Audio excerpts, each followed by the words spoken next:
നമസ്തേ. നമ്മുടെ ശരീരത്തിലേക്കൊന്ന് ശ്രദ്ധിച്ചു നോക്കൂ. ദർ ഈസ് മൂവ്മെന്റ്, സ്പന്ദനങ്ങളുണ്ട്, വൈബ്രേഷൻ ഉണ്ട്. ഹൃദയം എപ്പോഴും സ്പന്ദനം ചെയ്തുകൊണ്ടിരിക്കുന്നു. ഭക്ഷണം കഴിക്കുന്ന സമയത്ത് അത് ഇറങ്ങിപ്പോകുന്ന സമയത്തുള്ള തരംഗങ്ങൾ, ഇനി വയറിനുള്ളിലേക്ക് ചെന്നു കഴിഞ്ഞാൽ അതിനെ ദഹിപ്പിക്കുന്നതായിട്ടുള്ള പ്രവർത്തികൾ, വിസർജ്യങ്ങളെ പുറന്തള്ളുന്നതായിട്ടുള്ള പ്രവർത്തികൾ, എവരിവെയർ തരംഗം ഇല്ലെങ്കിൽ നമ്മളില്ല എന്ന് തന്നെ നമുക്ക് പറയാനായിട്ട് സാധിക്കും. അത്രയും പ്രാധാന്യമുണ്ട് മനുഷ്യന്റെയും മറ്റേതൊരു ജീവിയുടെയും ജീവിതത്തിൽ തരംഗം അല്ലെങ്കിൽ വൈബ്രേഷൻ. അപ്പോൾ തരംഗത്തിന്റെയും വൈബ്രേഷന്റെയും ഡീപ്പർ ലെവലിലേക്ക് പോകുമ്പോൾ നമുക്ക് ഒഴിവാക്കാൻ പറ്റാത്ത രണ്ട് കാര്യങ്ങളാണ് എനർജിയും ഫ്രീക്വൻസിയും എന്ന് മനസ്സിലാക്കിയിരുന്നു. അതായത് തരംഗം എവിടെയാണോ ഉള്ളത്, എനർജിയാണ് അവിടെ വൈബ്രേറ്റ് ചെയ്തുകൊണ്ടിരിക്കുന്നത്. ഇൻ എ സെർട്ടൈൻ ഫ്രീക്വൻസി എന്നുള്ളതൊക്കെ നമ്മൾ കണ്ടിട്ടുള്ള കാര്യമാണ്. ശരീരത്തിൽ നിന്ന് മാറിക്കഴിഞ്ഞിട്ടുണ്ടെങ്കിൽ മറ്റ് വ്യക്തികളിലേക്കും ജീവജാലങ്ങളിലേക്കും ഒക്കെ നോക്കുന്ന സമയത്ത് നമുക്ക് മനസ്സിലാകും എവറിത്തിങ് മൂവ്സ്, നത്തിങ് റെസ്റ്റ്. അതായത് എല്ലാം മൂവ് ചെയ്തുകൊണ്ടിരിക്കുകയാണ്, ഒന്നും റെസ്റ്റ് ചെയ്യുന്നില്ല. റെസ്റ്റ് ചെയ്യുന്നില്ല എന്ന് പറയുമ്പോൾ നിങ്ങൾ വിചാരിക്കും അനങ്ങാതെ നിൽക്കുന്നതായിട്ടുള്ള പ്രപഞ്ചത്തിലെ കാര്യങ്ങളൊക്കെ റെസ്റ്റ് ചെയ്യുകയല്ലേ എന്നുള്ളത്. പക്ഷെ നിങ്ങൾ ഒന്നും കൂടി നിരീക്ഷിച്ച് നോക്കൂ. പക്ഷിമൃഗാദികൾക്കപ്പുറത്തേക്ക് പുഴ ഒഴുകുന്നതും അല്ലെങ്കിൽ കടലിനും കാറ്റിനും ഇടിമിന്നലിനും എല്ലാം തരംഗമാണ്, ചലനമാണ് അടിസ്ഥാനം എന്ന് പറയുന്നത്. നമ്മുടെ ഭൂമി കറങ്ങിക്കൊണ്ടിരിക്കുന്നു, ചന്ദ്രൻ, അതുപോലെ സൂര്യൻ, ഇനി നമ്മുടെ സൗരയൂഥത്തിൽ നിന്ന് മാറി നമ്മുടെ ഗാലക്സി, മൾട്ടിവേഴ്സ്, എവ്രിവെയർ, എവിടെയും നമുക്ക് പ്രപഞ്ചത്തിന്റെ ഏത് സ്ഥലങ്ങളിലും ഏത് സമയത്ത് നമുക്ക് കാണാനായിട്ട് സാധിക്കുന്ന പെർമനന്റ് ആയിട്ടുള്ള ഒരു കാര്യമാണ് വൈബ്രേഷൻ അല്ലെങ്കിൽ ചലനം എന്ന് പറയുന്നത്. ഒരു ചെറിയ ആറ്റത്തിനെ എടുക്കുകയാണെങ്കിൽ അതിൽ പോലും വൈബ്രേഷൻ കാണാനായിട്ട് സാധിക്കും. രസതന്ത്രത്തിന്റെ, ആൽക്കമിയുടെ ഒക്കെ ഡീപ്പർ ലെവലുകളിലേക്ക് പഠിച്ചു പോകുന്ന സമയത്ത് നിങ്ങൾക്ക് കാണാനായിട്ട് സാധിക്കും പല പലതരത്തിലുള്ള പ്ലെയിൻസിന്റെയും പല മാനങ്ങളുടെയും പല തരത്തിലുള്ള വൈബ്രേഷനുകളുടെയും ഒക്കെ എക്സിസ്റ്റൻസും അതിന്റെ പ്രവർത്തനവും ഒക്കെ. സോ സയന്റിഫിക് വ്യൂ പോയിന്റിൽ നോക്കിക്കഴിഞ്ഞാലും വർഷങ്ങൾക്ക് മുൻപ് പ്രാചീന ഈജിപ്തിലും ഭാരതത്തിലും ഒക്കെ പറഞ്ഞു വെച്ചിരിക്കുന്ന ഇത്തരത്തിലുള്ള ആത്മീയ ചിന്താധാരകൾ, എസ്പെഷ്യലി നമ്മൾ സംസാരിച്ചു കൊണ്ടിരിക്കുന്നത് പ്രാചീന ഈജിപ്തിലെ ഹെർമറ്റിസിസത്തെ കുറിച്ച് തന്നെയാണ്. എങ്ങനെയാണ് ഹെർമിസ്, അദ്ദേഹത്തിന് ഇത്തരത്തിലുള്ള ജ്ഞാനം കിട്ടിയത് എന്ന് ചോദിച്ചാൽ നമുക്കറിയത്തില്ല. സ്ക്രൈബ് ഓഫ് ഗോഡ്, അതായത് ദൈവത്തിന് മനുഷ്യനോട് കമ്മ്യൂണിക്കേറ്റ് ചെയ്യാനായിട്ട് എഴുതിക്കൊണ്ട് സഹായിച്ചിരുന്ന ഒരു സ്ക്രൈബായിട്ട് വരെയാണ് പ്രാചീന ഈജിപ്തുകാർ ഇദ്ദേഹത്തിനെ കാണുന്നത്. എന്തു തന്നെയുമാകട്ടെ, ഇദ്ദേഹത്തിൽ നിന്നും അല്ലെങ്കിൽ പ്രാചീന കാലത്തുണ്ടായിരുന്ന ഈ ഒരു അറിവ് പിന്നീട് ഗ്രീക്ക് ഫിലോസഫേഴ്സിന്റെ കയ്യിലെത്തി. ആദ്യകാലങ്ങളിലൊക്കെ അവരത് ഉപയോഗപ്പെടുത്തിയിരുന്നെങ്കിലും പിന്നീട് വന്ന ആളുകൾ കൂടുതലും ഭൗതികതയിലേക്ക് ഫോക്കസ് ചെയ്തതുകൊണ്ട് പിന്നീട് ക്രമേണ കാലം ആധുനിക ശാസ്ത്രത്തിലേക്ക് മാറുകയാണ്. അങ്ങനെ ഈ ഒരു വിസ്മൃതിയുടെ കാലത്തിൽ കിടന്ന ഹെർമറ്റിസിസത്തിന്റെ അടിസ്ഥാനമായിട്ടുള്ള കൈവാലിയൻ പോലെയുള്ള മഹത് ഗ്രന്ഥങ്ങളിൽ ഈ നിഗൂഢ രഹസ്യങ്ങളെ അല്ലെങ്കിൽ പ്രപഞ്ചത്തിന്റെ നിഗൂഢതയെ അനാവരണം ചെയ്തുകൊണ്ടിരിക്കുന്ന ഈ ഒരു ശാസ്ത്രം അങ്ങനെ ഉറങ്ങിക്കിടക്കുകയായിരുന്നു. പക്ഷെ പിന്നീട് 19, 20 നൂറ്റാണ്ടുകളിൽ യഥാക്രമം ഭൗതിക ശാസ്ത്രത്തിലും ആധുനിക ശാസ്ത്രത്തിലും ഉണ്ടായ പല കണ്ടുപിടുത്തങ്ങളുടെയും തിരിച്ചറിവുകളുടെയും അടിസ്ഥാനത്തിൽ ഈ ഹെർമറ്റിസിസത്തിൽ അല്ലെങ്കിൽ കൈവാലിയനിൽ പറഞ്ഞിരിക്കുന്ന പല കാര്യങ്ങളും യാഥാർത്ഥ്യമാണ്. ശാസ്ത്രീയമായിട്ട് അതിന് സപ്പോർട്ടിംഗ് ആയിട്ടുള്ള എവിഡൻസ് കിട്ടുകയുണ്ടായി. അപ്പം ഈ നൂറ്റാണ്ടുകളിൽ ശാസ്ത്ര ഗവേഷകരും ചരിത്രകാരന്മാരും ഒക്കെ വീണ്ടും ഈ അമൂല്യമായിട്ടുള്ള നിഗൂഢ ജ്ഞാനം പൊടിതട്ടിയെടുത്തു എന്നുള്ളതാണ്. അതിനുശേഷം ഇത് കൂടുതൽ പ്രചാരത്തിലേക്ക് വീണ്ടും വരികയും നമ്മുടെ ഈ ആധുനിക കാലത്ത് മറ്റേതൊരു ഉന്നത ആത്മീയ ചിന്താധാരകളുടെയും ഒപ്പം ഹെർമറ്റിസിസം വീണ്ടും വരികയാണ്, ആധുനിക ശാസ്ത്രത്തിന്റെ സപ്പോർട്ടോടുകൂടി അല്ലെങ്കിൽ അതിൻ്റെ ഒരു തീമിന്റെ പുറത്ത്. അപ്പൊ ഇത് വളരെ പ്രധാനപ്പെട്ട ഇൻഫർമേഷൻ ആണ്. ആത്മീയതയും ശാസ്ത്രത്തിനെയും എങ്ങനെ ക്ലബ് ചെയ്ത് കൊണ്ടുപോകാം എന്നുള്ളതിന്റെ ഒരുപാട് ഇൻസൈറ്റ്സ് എനിക്ക് മനസ്സിലാക്കാനായിട്ട് സാധിച്ചത് ഹെർമറ്റിസിസത്തിലൂടെ കടന്നുപോയിക്കൊണ്ടിരിക്കുമ്പോഴാണ്.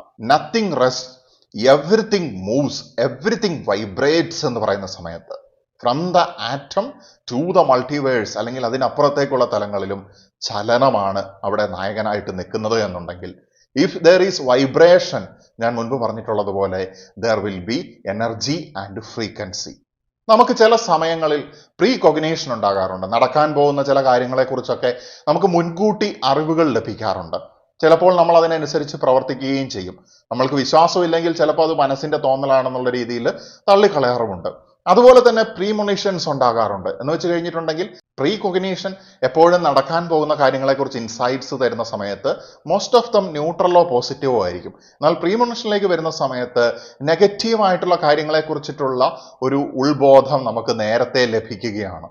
പക്ഷെ ഇത് രണ്ടുമായാലും, നെഗറ്റീവായിട്ടുള്ള കാര്യങ്ങളെക്കുറിച്ചായാലും പോസിറ്റീവായിട്ടുള്ള കാര്യങ്ങളെക്കുറിച്ചായാലും ന്യൂട്രൽ ആയിട്ടുള്ള ഫെനോമിനാസിനെ കുറിച്ചായാലും ഇമ്പോർട്ടൻ്റ് ആയിട്ടുള്ള ഫെനോമിനസിനെ കുറിച്ചായാലും അപ്രസക്തമായ കാര്യങ്ങളെക്കുറിച്ചായാലും നമുക്ക് ഇത്തരത്തിലുള്ള മുൻ ധാരണകൾ, മുൻ അറിവുകൾ കിട്ടുന്ന സമയത്ത് മനസ്സിലാക്കേണ്ട ഒരു കാര്യം, you are attuned to the frequency of intuition എന്നുള്ളതാണ്.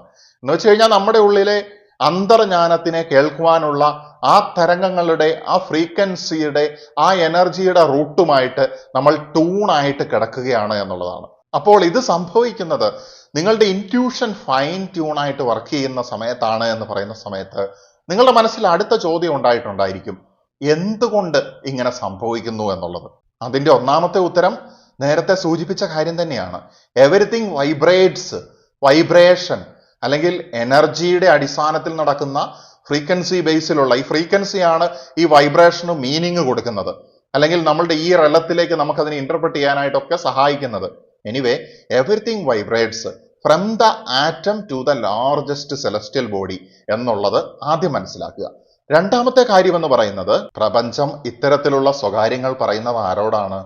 അതായത് പ്രപഞ്ചത്തിലെ എല്ലാം അതിൻ്റെതായ രീതിയിൽ വൈബ്രേറ്റ് ചെയ്തുകൊണ്ടിരിക്കുമ്പോൾ ആ പ്രപഞ്ചത്തിലെ പ്രധാനപ്പെട്ടതായിട്ടുള്ള ഒരു ജീവി, യുക്തിബോധമുള്ള ഒരു ജീവി എന്ന് പറയുന്ന മനുഷ്യനും ഈ പ്രപഞ്ചത്തിനും അവന്റെ ചുറ്റിനുള്ള പ്രകൃതിക്കൊത്ത് പോസിറ്റീവായിട്ടുള്ള രീതിയിൽ ഹയർ ലെവലിൽ വൈബ്രേഷൻ ചെയ്യുന്ന സമയത്താണ് അവനോട് പ്രപഞ്ചം ഇത്തരത്തിലുള്ള കാര്യങ്ങൾ സ്വകാര്യത്തിലൂടെ പറയുന്നത് എന്നുള്ളത് രണ്ടാമത്തെ പോയിന്റ്. അപ്പൊ എന്തുകൊണ്ട് ഇത് സംഭവിക്കുന്നു എന്നുള്ളത് കണ്ടു. Everywhere there is energy, vibration and frequency, or energy vibrates in a specific or certain frequency, and the second reason is you are capable to receive that energy, അല്ലെങ്കിൽ you are also vibrating. ആ പ്രപഞ്ചത്തിന്റെ ഊർജത്തിനനുസൃതമായിട്ട് അതിനോട് ഇഴുകി നിൽക്കാൻ പാകത്തിന് നിങ്ങൾ higher ലെവലിൽ vibration ചെയ്യുന്നത് കൊണ്ടാണ് നിങ്ങളുടെ ഉള്ളിൽ ഇത്തരത്തിലുള്ള പ്രീകോഗ്നേഷനും അല്ലെങ്കിൽ പ്രീമൊണിഷൻസ് ആയാലും അല്ലെങ്കിൽ ഇൻറ്റ്യൂഷൻ പോലെയുള്ള കാര്യങ്ങളും ഒക്കെ നമുക്ക് ഉണ്ടാകുന്നത് എന്നുള്ളതാണ്. So energy is the base, and നിങ്ങളും പ്രപഞ്ചവും ഏറെക്കുറെ സമാനമായിട്ടുള്ള രീതിയിൽ വൈബ്രേറ്റ് ചെയ്തുകൊണ്ടിരിക്കുന്നു. എല്ലാ മനുഷ്യന്റെയും ശരിയായ വൈബ്രേഷൻ എങ്ങനെയാണെന്ന് എങ്ങനെ തിരിച്ചറിയാമെന്ന് ചോദിച്ചു കഴിഞ്ഞാൽ നമുക്കെല്ലാവർക്കും നമ്മുടെ ഉള്ളിൽ എങ്ങനെ ആയിരിക്കണം എന്നൊരു ആഗ്രഹമുണ്ട്. ആർക്കും ഒരു കള്ളനോ തട്ടിപ്പുകാരനോ അല്ലെങ്കിൽ മറ്റെന്തെങ്കിലും അസന്മാർഗികതയുടെ പാതയിലൂടെ പോകാനോ ഒന്നും യാതൊരു താല്പര്യവുമില്ല. എല്ലാവർക്കും നല്ലതായിരിക്കാനാണ് ആഗ്രഹം. ലക്ഷക്കണക്കിന് ആളുകളോട് സംവദിക്കുന്ന വേളകളിൽ ഞാൻ ചോദിക്കാറുണ്ട്, ഒറ്റ സ്ഥലത്ത് പോലും സ്വയം നശിച്ചു പോകണമെന്ന് പറഞ്ഞുകൊണ്ട് കൈ ഉയർത്തി ഒരു വ്യക്തിയെയും ഞാൻ ഇതുവരെ കണ്ടിട്ടില്ല. സോ നമുക്ക് എത്തിച്ചേരേണ്ടതായിട്ടുള്ള ആ ഹയസ്റ്റ് പോസിറ്റീവ് ഗുഡ് ആയിട്ടുള്ള അവസ്ഥയും നമ്മുടെ ഇപ്പോഴുള്ള റിയൽ അവസ്ഥയും തമ്മിൽ ചേർന്ന് വന്ന് മെർജ് ചെയ്യുന്ന സമയത്താണ് നമ്മൾ ഹയർ ലെവലിൽ വൈബ്രേറ്റ് ചെയ്യുന്നത്. അല്ലെങ്കിൽ ഓൾറെഡി നമ്മുടെ ഉള്ളിലുണ്ട് ആ കോൾ, ആ ഹയസ്റ്റ് പൊട്ടൻഷ്യലിലേക്ക് പോകാനുള്ള കോൾ. അതാണ് നമുക്ക് ഉയരങ്ങളിലേക്ക് പോകാനുള്ള നമ്മുടെ ആഗ്രഹം എന്ന് പറയുന്നത്. പക്ഷേ നമ്മൾ ആയിരിക്കുന്നതായിട്ടുള്ള എൻവയോൺമെന്റിലേക്ക് എത്തുന്ന സമയത്ത്, ഭൗതികതയുടെ ഈ പരീക്ഷണ പാഠശാലയിൽ എത്തുന്ന സമയത്ത് നമ്മുടെ ചുറ്റിനുമുള്ളതായിട്ടുള്ള പല രീതിയിലുള്ള വ്യക്തികൾ, പല രീതിയിലുള്ള എനർജിയുടെ പ്രവർത്തനങ്ങളുടെ ഒക്കെ ഫലമായിട്ട് നമ്മൾ പല രീതിയിൽ ഡിസ്ട്രാക്റ്റഡ് ആയും അല്ലെങ്കിൽ നമ്മൾ പോകേണ്ടതായിട്ടുള്ള ആ ഒരു ഐഡിയൽ സ്റ്റേജിലേക്ക് പോകുന്നതിന് പകരം നമ്മൾ മാർഗം തെറ്റി മറ്റു വഴികളിലൂടെ പോവുകയാണ്. അപ്പൊ ഈ സമയത്താണ് നമ്മളുടെ ഫ്രീക്വൻസി അല്ലെങ്കിൽ ഇതിന്റെ വൈബ്രേഷൻ റേറ്റ് കുറഞ്ഞു ഹയർ ലെവലിൽ നിന്ന് നമ്മൾ ഒരു ലോവർ ലെവൽ വൈബ്രേഷണൽ ബീയിങ്സ് ആയിട്ട് മാറുന്നതൊക്കെ. എല്ലാവരുടെയും ജീവിതത്തിൽ ഹയർ ലെവൽ വൈബ്രേഷനിൽ നിൽക്കുന്ന സമയവും ലോവർ ലെവൽ വൈബ്രേഷനിൽ നിൽക്കുന്ന സമയവും ന്യൂട്രൽ ആയിട്ട് പോകുന്ന സമയവും ഒക്കെ ഉണ്ട് എന്നുള്ളതും കൂടെ മനസ്സിലാക്കുക. ഇതൊന്നും സ്ഥിരമല്ല എന്നതും കൂടി മനസ്സിലാക്കുക. But we aims to be better because that is our goal. നമ്മൾ നല്ലതാകാനായിട്ട് ശ്രമിക്കുന്നു, ബെറ്റർ ആകാനായിട്ട് ശ്രമിക്കുന്നു. അത് നമ്മളുടെ വിളിയാണ് എന്നുള്ളത് നമ്മുടെ സോളിന് അറിയാമെന്നുള്ളതാണ്. സോ നമ്മൾ എപ്പോഴും അതിനു വേണ്ടി ശ്രമിച്ചുകൊണ്ടിരിക്കുന്നു. വെള്ളം അതിന്റെ ലക്ഷ്യത്തേക്ക് ഒഴുകി പോകാൻ ശ്രമിക്കുന്നത് പോലെ, കാറ്റ് അതിന്റെ ലക്ഷ്യത്തിലേക്ക് പോകാൻ ശ്രമിക്കുന്നത് പോലെ, ഉയരങ്ങളിലേക്ക് പോകുന്നവ അതിന്റെ ലക്ഷ്യത്തിലേക്ക് പോകാൻ ശ്രമിക്കുന്നത് പോലെ ഹ്യൂമൻ ബീയിങ്സ് സ്പിരിച്വൽ പാത്തിലേക്ക് എൻട്രി ചെയ്ത് കഴിഞ്ഞിട്ടുണ്ടെങ്കിൽ സ്പിരിച്വൽ അസെൻഷനിലൂടെ മുകളിലേക്ക് പോകുവാനായിട്ട് തന്നെയാണ് നമ്മളെപ്പോഴും ആഗ്രഹിച്ചു കൊണ്ടിരിക്കുന്നത്. പക്ഷെ എപ്പോഴാണ് ഇത് സാധ്യമാകുന്നത് എന്ന് ചോദിച്ചു കഴിഞ്ഞാൽ, when you vibrates in A higher level, higher ലെവലിൽ വൈബ്രേറ്റ് ചെയ്യുന്ന സമയത്താണ്, വൈബ്രേഷൻ അല്ലെങ്കിൽ എനർജി റേസ് ചെയ്യുന്ന സമയത്താണ് നമുക്കിത് സാധിക്കുന്നത്. ഈ എനർജി എന്ന് പറയുന്നത് എന്തെങ്കിലും ശക്തി പ്രയോഗിച്ചോ അല്ലെങ്കിൽ ഭൗതികമായിട്ടുള്ള എന്തെങ്കിലും എഫേർട്ട് എടുത്തുകൊണ്ടോ മാനസികമായിട്ടുള്ള എന്തെങ്കിലും എഫേർട്ട് എടുത്തുകൊണ്ടോ ഒന്നും നേടേണ്ട കാര്യമല്ല. അതെങ്ങനെയാണ് നേടുന്നത് എന്നുള്ളതിലേക്കാണ് ഞാൻ വരുന്നത്. അതിനു മുൻപ് വളരെ ലളിതമായിട്ട് നമ്മൾ മനസ്സിലാക്കേണ്ടതുണ്ട്, നമ്മളൊരു സാധാരണ ഫിസിക്കൽ ബീയിങ് മാത്രമല്ല, വി ഹാവ് എ മൈൻഡ്. നമ്മളുടെ ബ്രെയിൻ ക്രിയേറ്റ് ചെയ്യുന്ന ഒരു എൻവയോൺമെന്റ് ആണ് മൈൻഡ് എന്നുള്ളത് മനഃശാസ്ത്രം പറഞ്ഞിട്ടുണ്ടെങ്കിൽ പോലും നമ്മൾ മനസ്സിലാക്കേണ്ട ഒരു കാര്യം എന്ന് പറയുന്നത്, ആ മനസ്സ് എക്സിസ്റ്റ് ചെയ്യുന്നതായിട്ടുള്ള ഒരു തലമുണ്ട്. ആ മാനസിക തലത്തിനും അപ്പുറത്തേക്ക് പോയിട്ടുണ്ടെങ്കിൽ there is a spiritual realm too. ഇതൊക്കെ നമ്മളുടെ മനസ്സിലൊന്ന് വെച്ചിട്ട് ഇനി പറയുന്ന കാര്യം കേൾക്കുക. You are like a radio. നിങ്ങളൊരു റേഡിയോ പോലെയാണ്. ഈ റേഡിയോയുടെ പ്രത്യേകത എന്താണെന്ന് വെച്ച് കഴിഞ്ഞിട്ടുണ്ടെങ്കിൽ, മറ്റ് സ്റ്റേഷൻസ് ട്യൂൺ ചെയ്ത് പ്ലേ ചെയ്യുക എന്നതിനപ്പുറത്തേക്ക് ട്രാൻസ്മിറ്റ് ചെയ്യാനും കൂടെ കഴിവുള്ള ഒരു റേഡിയോ ആണ്. അതായത് ഒരു റേഡിയോ റിസീവർ ആൻഡ് ട്രാൻസ്മിറ്റർ ആണ് ഒരേ സമയത്ത് നമ്മൾ ഓരോരുത്തരും എന്നുള്ളത്. എങ്ങനെയാണെന്ന് വെച്ച് കഴിഞ്ഞിട്ടുണ്ടെങ്കിൽ, നമ്മളുടെ ചുറ്റിനും ഒരുപാട് സ്റ്റേഷൻസ് റൺ ചെയ്തുകൊണ്ടിരിക്കുന്നുണ്ട്. പക്ഷെ നമ്മൾ കൃത്യമായിട്ട് ട്യൂൺ ചെയ്താലേ നമ്മൾ ഡിസയർ ചെയ്യുന്നതായിട്ടുള്ള സ്റ്റേഷൻ നമുക്ക് പ്ലേ ചെയ്യാനും അല്ലെങ്കിൽ നമുക്ക് ട്രാൻസ്മിറ്റ് ചെയ്യാനും ഒക്കെ സാധിക്കുകയുള്ളൂ. ഈ സ്റ്റേഷൻസ് ഒക്കെ പ്ലേ ചെയ്യുന്ന കാര്യം എന്താണ്? ഹിഡൻ മെസ്സേജസ് ആണ്. നമ്മൾക്ക് വേണ്ടതായിട്ടുള്ള അല്ലെങ്കിൽ നമ്മുടെ ആത്മാവിലേക്കുള്ള സന്ദേശങ്ങളാണ്. ഈ ആത്മാവ് നമ്മുടെ ബോധത്തിലേക്ക് ഈ കാര്യങ്ങൾ എത്തിച്ചു തരുന്ന സമയത്ത് മാത്രമാണ്, അല്ലെങ്കിൽ മനസ്സിന്റെ ഡീപ്പർ ലെവലുകളിൽ നിന്ന് ഇത്തരം കാര്യങ്ങൾ എത്തുന്ന സമയത്ത് മാത്രമാണ് നമുക്ക് അത് എക്സിക്യൂട്ട് ചെയ്യാനായിട്ട് സാധിക്കുള്ളൂ. അല്ലെങ്കിൽ ഈ ഭൗതിക ലോകത്ത് നമ്മുടെ കർമ്മമായിട്ട് അതിനെ ചെയ്യിപ്പിക്കാനായിട്ട് അല്ലെങ്കിൽ പരിസമാപ്തി ചെയ്യാനായിട്ട് സാധിക്കുകയുള്ളൂ. പക്ഷേ നമ്മുടെ ജീവിതത്തിലെ തിരക്കുകൾ, വ്യഗ്രത, ഇതൊക്കെ കൊണ്ട് ഈ അൺസീൻ ആയിട്ടുള്ള സിഗ്നൽസിനെ കുറിച്ച് നമ്മൾ അൺഅവെയർ ആയി പോവുകയാണ്. അതായത് കാണാൻ പറ്റാത്ത ഈ ഊർജത്തിനെ കുറിച്ച് നമ്മൾ അറിവില്ലാതെ ആയി പോവുകയാണ്. നമുക്കിത് മനസ്സിലാകുന്നില്ല. ചുറ്റിനുമുണ്ട് കൈകൾ, ഒരു ആത്മീയ ലോകം നമുക്ക് വേണ്ട എല്ലാ പിന്തുണയുമായിട്ട് ഊർജത്തിന്റെയും വൈബ്രേഷന്റെയും അല്ലെങ്കിൽ തരംഗത്തിന്റെയും ആവൃത്തിയുടെയും ഒക്കെ രൂപത്തിൽ, സ്പിരിച്വൽ ബീയിങ്സിന്റെ രൂപത്തിൽ, നിങ്ങൾ വിശ്വസിക്കുന്നതായിട്ടുള്ള സ്പിരിച്വൽ എൻറ്റിറ്റീസിന്റെ രൂപത്തിൽ അല്ലെങ്കിൽ ഏഞ്ചൽസിന്റെ രൂപത്തിൽ നമ്മുടെ ചുറ്റിനും ഉണ്ട് എന്നുള്ളതാണ്. നമ്മളെ ചുറ്റിനുള്ള ഓറയുടെ എക്സിസ്റ്റൻസിനെ കുറിച്ച് പോലും നമുക്ക് ചിന്തിക്കാനായിട്ട് സാധിക്കുന്നില്ല. ഓരോ വ്യക്തിയുടെ ജന്മവും കർമ്മവും ഒക്കെ ആയിട്ട് ബന്ധപ്പെട്ടും കൂടി ഇത്തരത്തിലുള്ള കാര്യങ്ങൾ കിടക്കുന്നുണ്ട്. എന്തു തന്നെയാണെങ്കിലും there is a time. കാര്യങ്ങൾ നടക്കാനായിട്ട് പ്രപഞ്ചത്തിന് ഒരു സമയമുണ്ട്. ചില സമയത്ത് നമ്മൾ ആഗ്രഹിക്കുന്ന കാര്യം നമ്മൾ മാനിഫെസ്റ്റ് ചെയ്യാനായിട്ട് ശ്രമിക്കുന്ന സമയത്ത് ഓപ്പോസിറ്റ് ആയിട്ടുള്ള അഡ്വേഴ്സിറ്റികൾ ചിലപ്പോൾ ഉണ്ടാകാറുണ്ട്. ഈ പാരഡോക്സുകളൊക്കെയും നമ്മൾ എത്തേണ്ടതായിട്ടുള്ള ആത്യന്തികമായിട്ടുള്ള അവസ്ഥയിലേക്ക് പ്രപഞ്ചം നമ്മളെ കൊണ്ടുപോകുന്നതിന്റെ ലക്ഷണങ്ങളാണ് എന്നുള്ള രഹസ്യവും കൂടി ഈ ഒരു അവസരത്തിൽ മനസ്സിലാക്കുക. സോ പ്രപഞ്ചത്തിന്റെ ഈ ഒരു എത്തിച്ചേരുന്ന അവസ്ഥയിലേക്ക് നമുക്ക് പോകേണ്ടതുണ്ട്. അതിലേക്ക് ട്യൂൺ ഇൻ ചെയ്യണമെന്നുണ്ടെങ്കിൽ നമ്മുടെ സോളിന്റെ ഫ്രീക്വൻസി ദൈവവുമായിട്ട് അല്ലെങ്കിൽ പ്രപഞ്ചവുമായിട്ടുള്ള നമ്മുടെ ആ ഒരു ഫ്രീക്വൻസിയിലേക്ക് ട്യൂൺ ഇൻ ചെയ്യുക തന്നെ വേണം. So the immense orchestra is playing and we have to listen എന്നുള്ളതാണ്. ചെവിയുള്ള ആളുകൾ കേൾക്കട്ടെ എന്നുള്ളതാണ്. ഇപ്പോൾ നിങ്ങളുടെ മനസ്സിൽ വന്നിരിക്കുന്ന രണ്ടാമത്തെ ചോദ്യം എന്താണെന്ന് എനിക്കറിയാം. How can I listen? ആദ്യം നിങ്ങൾ ചോദിച്ചു എന്തുകൊണ്ട് ഇങ്ങനെ നടക്കുന്നു. രണ്ടാമത് നിങ്ങൾ ചോദിച്ച ചോദ്യം എന്ന് പറയുന്നത് എനിക്ക് എങ്ങനെ ഇതൊക്കെ സാധ്യമാകും എന്നുള്ളതാണ്. ഇതിന്റെ ഏറ്റവും ബേസ് ഈസിയസ്റ്റ് ആയിട്ടുള്ള സിമ്പിൾ കീ ആണ് ഞാൻ ഈ ഒരു വീഡിയോയിൽ പറയുന്നത്. ഇതിലേക്ക് എത്തുന്നതിനായിട്ട് എങ്ങനെ നമ്മളുടെ ശരീരത്തിനെ ഒരുക്കാം, എങ്ങനെ നമ്മളുടെ സ്വഭാവത്തിൽ മാറ്റങ്ങൾ വരുത്തണം, എങ്ങനെ നമ്മളുടെ മനസ്സിൽ മാറ്റങ്ങൾ വരുത്തണം, എങ്ങനെയുള്ള സ്പിരിച്വൽ പ്രാക്ടീസസ് നമ്മൾ ചെയ്യണമെന്നൊക്കെ ഉള്ളത് ഇതിൽ ശരീരത്തിൽ വരുത്തേണ്ട, ജീവിതശൈലിയിൽ വരുത്തേണ്ട മാറ്റങ്ങളെക്കുറിച്ച് മുൻപ് റേസ് യുവർ വൈബ്രേഷൻ എന്നുള്ള വീഡിയോയിൽ പറഞ്ഞിട്ടുണ്ടെങ്കിലും പ്രധാനപ്പെട്ടതായിട്ടുള്ള മാനസികവും അല്ലെങ്കിൽ സ്പിരിച്വൽ പ്രാക്ടീസസുമായിട്ട് ബന്ധപ്പെട്ട കാര്യങ്ങൾ അധികമായിട്ട് അതിൽ പറഞ്ഞിട്ടുണ്ടായിരുന്നില്ല. തീർച്ചയായിട്ടും അത്തരം കാര്യങ്ങൾ വരാനിരിക്കുന്ന വീഡിയോയിൽ ഞാൻ വിശദമാക്കാം. ബട്ട് ദ ബേസിക് സീക്രട്ട് അല്ലെങ്കിൽ ദ ബേസിക് കീ എന്താണെന്നുള്ളത് നമുക്ക് ഇപ്പൊ മനസ്സിലാക്കാം. ഇതിലേക്ക് ട്യൂൺ ഇൻ ചെയ്യാനായിട്ട് ഏറ്റവും ആദ്യമായിട്ട് വേണ്ടത് ശാന്തതയാണ്.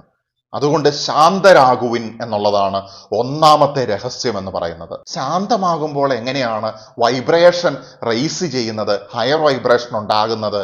അപ്പോൾ വൈബ്രേഷൻ കുറയല്ലേ എന്നുള്ളത് ചില ആളുകൾ ചിന്തിക്കും. അതിന്റെ ഉത്തരമാണ് ഇപ്പോൾ നമ്മൾ കടന്നു വരുന്നത്. ശാന്തമാകുന്ന സമയത്താണ് നിങ്ങളുടെ വൈബ്രേഷൻ ഏറ്റവും അധികരിക്കുന്നത്. അതെങ്ങനെയാണെന്ന് മനസ്സിലാക്കണമെങ്കിൽ നമ്മുടെ ഭൗതികമായിട്ടുള്ള ദ്രവ്യ അവസ്ഥയുടെ ലോവർ ലെവലിൽ ഏറ്റവും വൈബ്രേഷൻ കുറഞ്ഞ അവസ്ഥയാണ്.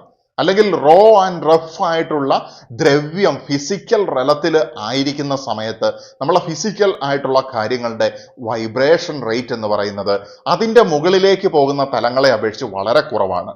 ഇത് ആധുനിക രസതന്ത്രം ശരിവെക്കുന്ന ഒരു കാര്യവും കൂടിയാണ് എന്നുള്ളത് മനസ്സിലാക്കുക. അതുകൊണ്ട് നമ്മളുടെ ഫിസിക്കൽ ലെവലിന് അപ്പുറത്തേക്ക് അനദർ ആയിട്ടുള്ള ഒരു എക്സ്ട്രീം ഉണ്ട് എന്നുള്ളതാണ്. ഇതിന് നേരെ ഓപ്പോസിറ്റ് അല്ലെങ്കിൽ നമുക്ക് ഏറ്റവും ബെസ്റ്റ് ഉപയോഗിക്കാൻ പറ്റുന്ന വാക്കെന്ന് പറയുന്നത് പൊളാരിറ്റി എന്നുള്ളത് തന്നെയാണ്. ചിന്തിക്കുക, ഫിസിക്കൽ റലം അതിന്റെ ഹയർ റെലം, മുൻപ് ഞാൻ പറഞ്ഞിട്ടുണ്ടായിരുന്നു ഇഥറിക് റെലത്തിനെ കുറിച്ചൊക്കെ. ഇഥറിക് റെലത്തിൽ നിന്ന് മുകളിലേക്ക് പോകുമ്പോൾ അസ്ട്രൽ റെലം ഉണ്ടാകുന്നുണ്ട്. അസ്ട്രൽ റെലത്തിൽ നിന്ന് മുകളിലേക്ക് പോകുന്ന സമയത്ത് മാനസിക തലമുണ്ട്. മാനസിക തലത്തിൽ നിന്ന് മുകളിലേക്ക് പോകുന്ന സമയത്ത് കാരണതലമുണ്ട്. ഈ എല്ലാ തലങ്ങളും ഹെർമറ്റിസിസത്തിന്റെ മാത്രം കോൺട്രിബ്യൂഷൻ അല്ല. ഹെർമറ്റിസിസം പ്രധാനമായിട്ടും ഭൗതിക അവസ്ഥ, മാനസികാവസ്ഥ, ആത്മീയാവസ്ഥ എന്നിങ്ങനെയാണ് ഈ പൊളാരിറ്റീനെ ഇൻഡിക്കേറ്റ് ചെയ്യുന്നത്. ഇനി ഹിന്ദുയിസം അടങ്ങുന്ന മറ്റ് ചിന്താധാരകളിലേക്ക് വന്നു കഴിഞ്ഞാൽ ഇതിനെക്കുറിച്ച് കൂടുതൽ ഡെപ്തിൽ കാര്യങ്ങൾ പറഞ്ഞിട്ടുണ്ട്. കൂടുതൽ റെലംസ് ഒക്കെ നമുക്ക് മനസ്സിലാകും. ഹെർമറ്റിസിസത്തിൽ ബേസിക് ആയിട്ട് പറയുന്ന ഹെർമറ്റിസിസത്തിന്റെ അടിസ്ഥാനപരമായിട്ടുള്ള കാര്യങ്ങൾ നോക്കുന്ന സമയത്ത് ബേസിക് ആയിട്ട് നമുക്ക് മനസ്സിലാക്കാൻ പറ്റുന്നത് ഈ ഭൗതിക നിലവും ഈ മാനസിക തലവും ഈ ആത്മീയ തലവും ഇതിനിടയിൽ വരുന്ന റേഞ്ചിൽ ഒരുപാട് തലങ്ങൾ എക്സിസ്റ്റ് ചെയ്യാനുള്ള സാധ്യതകളും ഹെർമറ്റിസിസം പറയുന്നുണ്ട്. ആ തലങ്ങൾ എങ്ങനെയാണ്, എന്തൊക്കെയാണ് എന്നുള്ളത് നമ്മൾ ഹിന്ദുയിസത്തിലേക്ക് വരുമ്പോൾ കുറെ ഇൻഫർമേഷൻ നമുക്ക് കിട്ടുകയും ചെയ്യും. ഒരു കണക്കിന് പറഞ്ഞിട്ടുണ്ടെങ്കിൽ ഏറ്റവും ആദ്യം ഇത്തരത്തിലുള്ള കാര്യങ്ങൾ അടങ്ങുന്നതായിട്ടുള്ള ടെക്സ്റ്റുകൾ, സ്ക്രിപ്റ്റേഴ്സ് അന്വേഷിച്ച് പോയി കഴിഞ്ഞാൽ നമ്മൾ വേദങ്ങളിലേക്ക് തന്നെയാണ് എത്തുക എന്നുള്ളതാണ്. ഹൈന്ദവ സംസ്കാരത്തിലേക്ക് കോൺട്രിബ്യൂട്ട് ചെയ്യുന്ന എല്ലാ പുസ്തകങ്ങളിലൂടെയും കടന്നു പോകുന്ന സമയത്ത് മാത്രമാണ് നമുക്ക് ഇതിനെക്കുറിച്ച് ഇൻസൈറ്റ് ക്ലിയർ ആയിട്ട് അല്ലെങ്കിൽ ഡെപ്ത് നോളജ് നമുക്ക് ഡെവലപ്പ് ചെയ്തെടുക്കാനായിട്ട് സാധിക്കുന്നത്. ബട്ട് ഹെർമറ്റിസിസവും നമുക്ക് ഇത്തരത്തിലുള്ള ഇൻഫർമേഷൻസിലേക്കുള്ള ലൈറ്റ്സ് തരുന്നുണ്ട് എന്ന് തന്നെ നമുക്ക് പറയേണ്ടി വരും. സോ ഭൗതിക ധ്രുവത്തിൽ നിന്ന് ഈ പറയുന്ന അതിന്റെ അങ്ങേയറ്റത്തുള്ള ധ്രുവത്തിലേക്ക് പോകുന്ന സമയത്ത്, സ്പിരിച്വൽ റെലത്തിന്റെ പീക്കിലേക്ക് പോകുന്ന സമയത്ത് സ്പിരിറ്റ് എക്സിസ്റ്റ് ദർ എന്നാണ് പറയുന്നത്. ബിറ്റ്വീൻ ദീസ് പൊളാരിറ്റീസ് ഒരുപാട് റെലത്തിനുള്ള പോസിബിലിറ്റീസും അവിടെ ഉണ്ട് എന്നുള്ളതാണ്. അതെല്ലാം ഒന്നും നമുക്ക് ഇപ്പോൾ പറയാനായിട്ട് സാധിക്കുകയില്ല. സോ ഭൗതിക നിലത്തിലുള്ള വൈബ്രേഷൻ എന്ന് പറയുന്നത് ഭൗതികതയുടെ ലോവർ ലെവലിലുള്ള വൈബ്രേഷൻ കുറവാണ്. പിന്നീട് അവിടെ നിന്ന് നമ്മൾ നെക്സ്റ്റ് ലെവലിലേക്ക് ആസ്ട്രൽ ലെവലിൽ പോകുമ്പോൾ വൈബ്രേഷൻ വീണ്ടും കൂടുകയാണ്. ഇനി അവിടെ നിന്ന് നമ്മൾ വീണ്ടും ഉയർന്ന് മാനസിക തലത്തിലേക്ക് പോകുമ്പോൾ വൈബ്രേഷൻ വീണ്ടും ഹൈ ആകുകയാണ്. അതായത് നമ്മുടെ ശരീരം വൈബ്രേറ്റ് ചെയ്യുന്നതിനേക്കാളും എത്രയോ വേഗത്തിലാണ് നമ്മുടെ മനസ്സ് വൈബ്രേറ്റ് ചെയ്യുന്നത്. ശരീരത്തിലെ പ്രവർത്തനങ്ങൾ, നമ്മളെ ഹൃദയമടക്കമുള്ള കാര്യങ്ങളുടെ സ്പന്ദനം വൈബ്രേറ്റ് ചെയ്യുന്നതിനേക്കാളും എത്രയോ ശക്തമാണ് നമ്മളുടെ ചിന്തകൾ വൈബ്രേറ്റ് ചെയ്യുന്നത്. അവർ വെരി തോട്ട് ഈസ് വൈബ്രേറ്റിംഗ് എന്നാണ് പറയുന്നത്. ഇപ്പൊ ഇതിന്റെ അടുത്ത രഹസ്യത്തിലേക്ക് ഞാൻ കടക്കുകയാണ്. വെരി തോട്ട് വൈബ്രേറ്റ് ചെയ്യുന്ന സമയത്ത് വൺസ് ഒരു തോട്ട് വന്നു കഴിഞ്ഞിട്ടുണ്ടെങ്കിൽ it creates A vibration. The same thought നിങ്ങൾ റിപ്പീറ്റ് ചെയ്യുകയാണെങ്കിൽ ആ വൈബ്രേഷൻ ഒന്നും കൂടി ബൂസ്റ്റപ്പ് ആകുകയാണ്. വീണ്ടും നിങ്ങൾ ഒന്നും കൂടി അതിനെക്കുറിച്ച് ചിന്തിക്കുകയാണെങ്കിൽ വൈബ്രേഷൻ അഗെയിൻ പവർഫുൾ ആകുകയാണ്. സോ വെൻ യു റിപ്പീറ്റ് ആയിട്ട് തിങ്ക് ചെയ്യുന്ന സമയത്ത് that energy becomes powerful vibration and അതിനൊരു സ്പെസിഫിക് ആയിട്ടുള്ള ഫ്രീക്വൻസി അല്ലെങ്കിൽ ആവൃത്തി ഉണ്ടാകുകയാണ്. സോ ഇത് നടക്കുന്നത് മാനസിക തലത്തിലാണ്. ഇനി സ്പിരിച്വൽ ലെവലിൽ കുറച്ചുകൂടി ഉയർന്നു പോകുന്ന സമയത്താണെങ്കിൽ നമുക്കവിടെ കോൺഷ്യസ് ആക്സസ് നിലവിൽ കുറവായതുകൊണ്ടാണ് ഞാൻ ഈ ആത്മീയ തലത്തിലേക്ക് കടക്കുന്നതിന് മുമ്പ് ഈ മാനസിക തലത്തെക്കുറിച്ച് കൂടുതൽ വിശദീകരിക്കുന്നത്. ബട്ട് സ്പിരിച്വൽ ലെവലിൽ നിന്നാണ് നമുക്ക് ബേസിക് ആയിട്ട് നമ്മൾ എത്തേണ്ടതായിട്ടുള്ള അവസ്ഥയെക്കുറിച്ചിട്ടുള്ള ലൈറ്റ്സ് കിടക്കുന്നതെന്നും കൂടെ മനസ്സിലാക്കണം. എനിവേ, ഈ തോട്ട് റിപ്പീറ്റ് ആയിട്ട് മാനസിക തലത്തിൽ അപ്ലൈ ചെയ്യുന്ന സമയത്ത് ആ എനർജീസ് വീണ്ടും ഭൗതികമായിട്ടുള്ള മാനങ്ങളെ ഇൻഫ്ലുവൻസ് ചെയ്യാനായിട്ട് സാധിക്കുമെന്നുള്ളതാണ്. ബിക്കോസ് മാനസിക തലമാണ് ഹയർ പവറിൽ വൈബ്രേറ്റ് ചെയ്യുന്നത്. കൂടുതൽ ശക്തമായിട്ടുള്ള വൈബ്രേഷന് ലോവർ ലെവലിൽ വൈബ്രേറ്റ് ചെയ്യുന്നതായിട്ടുള്ള അവസ്ഥകളിൽ ഈസി ആയിട്ട് മാറ്റങ്ങൾ വരുത്താൻ സാധിക്കും എന്നുള്ളതാണ് ആൽക്കമി അല്ലെങ്കിൽ ഹെർമറ്റിസിസത്തിലൊക്കെയുള്ള ചിന്തകരും അതിൽ വിശ്വസിക്കുന്ന ആളുകളും പറയുന്നത്. സോ നിങ്ങൾ എത്ര ചിന്തിക്കുന്നുവോ ദാറ്റ് വിൽ മാനിഫെസ്റ്റ്. അപ്പൊ ചിന്തയിലേക്ക് പോകുന്നതിന് മുൻപ് ഞാൻ പറഞ്ഞു ശാന്തത എന്നുള്ള ഒരു കാര്യത്തിന്റെ പ്രാധാന്യത്തെക്കുറിച്ച് പറഞ്ഞിട്ടുണ്ടായിരുന്നു. സോ നമ്മൾ ശാന്തത കൈവരിക്കണം. അതായത് ഈ ചിന്ത എന്ന് പറയുന്നത് ഏത് തരത്തിലുള്ള ചിന്തയും ആകാം. What should I think? നിങ്ങൾ ചിന്തിക്കുന്നതിനെ കുറിച്ച് കെയർഫുൾ ആകൂ എന്ന് പറയുന്നത് കേട്ടിട്ടില്ലേ? അതായത് നിങ്ങളുടെ ചിന്തകൾ എനർജിയാണ്, അതിൻ്റെതായ ശക്തിയുണ്ട്. അതുകൊണ്ട് ക്ലിയർ ആയിട്ട് ക്ലാരിറ്റിയോട് കൂടി നിങ്ങൾക്ക് വേണ്ടതിനെ ചിന്തിക്കുക.